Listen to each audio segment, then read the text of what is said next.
mentioned just now, Beijing woke up to quite a surprise. The White House released an official statement this morning around 8 a.m. Beijing time, announcing that President Trump is considering and instructing the USTR to consider whether $100 billion USD of additional tariffs would be appropriate under Section 301. Now, in addition to this, talks of implementing a further plan to protect U.S. farmers and agricultural interests are being held. So the Chinese Ministry of Commerce, Gao Feng, responded to this with, 我们不想打，但不怕打贸易战。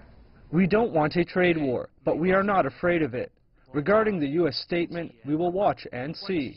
If the U.S. continues to ignore objections from China and the international community and insist upon unilateral decisions and protectionism, then China will fight on at all costs. China will conduct new corresponding measures to defend the national and people's interests. The back and forth shows the Chinese government's determination to fight back in any trade war, but reiterating that a trade war will benefit no one. Now, some economists say American consumers may see an increase in prices if the U.S. moves forward with the proposed tariffs on Chinese products.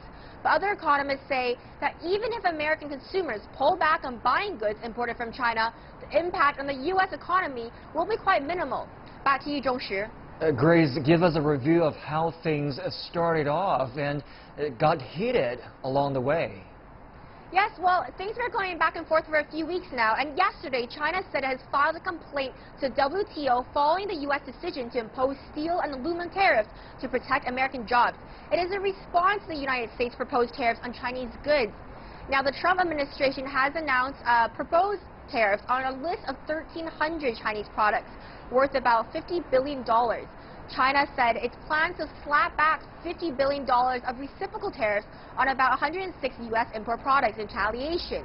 Now, this includes some of the U.S.'s most traded goods, fruit, nuts, soybeans, beef, and pork. These are some of the largest exports, as I mentioned. Now, Chinese Vice Finance Minister Zhu Guangyao said his country wants to avoid a trade war with the U.S., but it is prepared to fight back if it is necessary.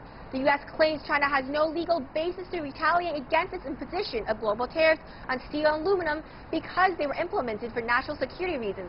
But China is citing the World Trade Organization's Safeguards Agreement and claiming it has the right to suspend substantially equivalent concessions now it provides to the U.S. Well, the Chinese Ministry of Commerce said the U.S. action is a breach of the multilateral trade system, a serious violation of its tariff concession commitments under WTO rules.